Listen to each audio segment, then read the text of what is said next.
It was a sunny Saturday morning in downtown Los Angeles when Marcus Daniels decided to visit the Mercedes-Benz dealership on Wilshire Boulevard. He had worked hard for years as a senior software engineer, recently getting promoted after leading a major project for a tech giant. His dream had always been to buy a luxury car, not for status, but as a symbol of how far he'd come from his humble beginnings in South Central LA. Wearing a navy hoodie, faded jeans, and white sneakers, Marcus parked his Tesla in front of the dealership and stepped inside. The pristine glass doors reflected the sunlight as he walked across the shining marble floor. Inside, the atmosphere was sleek and modern, but cold. Behind the reception desk, a young woman with blonde curls looked up briefly before glancing at her coworker, rolling her eyes. "Can I help you?" she asked, her tone flat and disinterested. "Yes," Marcus replied with a polite smile. "I'm interested in test driving the new S-Class." The woman tilted her head and smirked. "The S-Class," she repeated, emphasizing the word. "That's our top model, sir. It starts at over $100,000. Marcus nodded. "Yes, I'm aware." She exchanged a look with her coworker, who tried to hide a laugh. "Of course," she said sarcastically. "Let me get someone for you." As she walked off, Marcus overheard her whisper, "Another window shopper." Moments later, a salesman appeared, tall, confident, wearing an expensive watch and an even more expensive attitude. His name tag read Tom Sanders. He approached Marcus with a forced smile that didn't reach his eyes. "Good morning, sir. You said you wanted to see the S-Class." "Yes," Marcus said calmly. "The 2025 S580, preferably in black." Tom chuckled under his breath. "Well, I should warn you, this isn't the kind of car you just look at."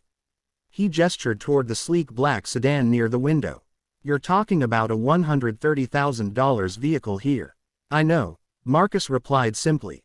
But Tom wasn't done. "We usually reserve test drives for serious buyers, you understand. It's just policy. Maybe you'd prefer something more affordable. We've got some pre-owned models in the back lot." The staff nearby snickered. Marcus could hear them whispering and laughing, pretending to arrange brochures. His jaw tightened, but he didn't raise his voice. "Thank you for your time," Marcus said quietly. He pulled out his phone, typing a brief message. Within minutes, the sound of engines echoed outside. A line of black SUVs pulled into the parking lot, their tinted windows gleaming under the California sun. Employees peered through the glass in confusion as men in suits stepped out. Security, followed by a sharply dressed man with a commanding presence. The laughter died instantly. Tom's confident smirk faded. The receptionist froze behind her desk. Marcus slipped his phone back into his pocket and turned toward the door, a faint smile crossing his face. Something was about to change, and not in their favor. The dealership doors swung open as the sharply dressed man walked in, his polished shoes clicking against the marble floor. The entire showroom went silent. The air grew heavy as employees glanced nervously at one another. Tom's fake confidence evaporated the moment he saw the man's expression, cold, professional, and furious. "Mr. Daniels," the man said, extending a hand with genuine respect. "I came as soon as I got your call." The staff exchanged confused looks. Marcus shook his hand. "Thanks for coming, Richard." The receptionist blinked in disbelief. Richard Coleman, the regional manager of Mercedes-Benz USA. The man who oversaw every dealership in California. Her stomach dropped. Richard turned slowly to face the staff, his eyes scanning the room. "Would someone here like to explain," he began, his voice sharp as glass, "why one of our most valued clients was disrespected in my store?" No one spoke. Tom swallowed hard, the color draining from his face. "Yes, sir. I didn't know who he was. You thought, Richard cut him off. "You thought it was okay to mock a paying customer based on how he looked. Is that how you represent our brand?" The silence was deafening. The receptionist fidgeted with a pen, her hands trembling.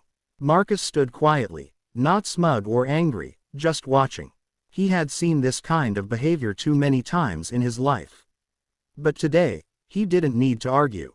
His success spoke louder than any insult ever could. Richard pointed toward Tom and the receptionist. "You're both done here. Collect your things and leave immediately."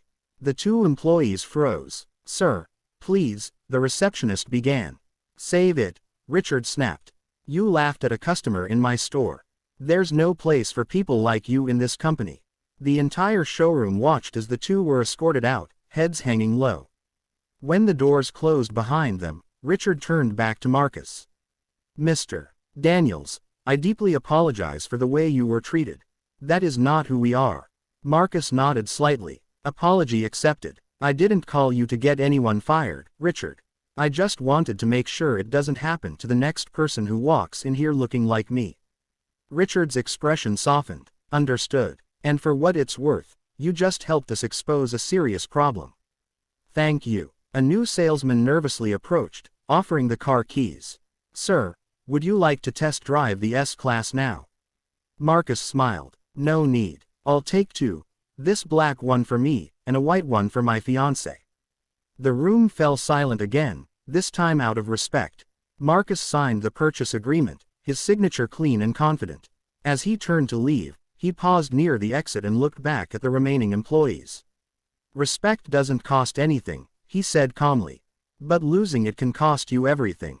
He walked out into the California sunshine, the sound of his new car's engine roaring like justice served.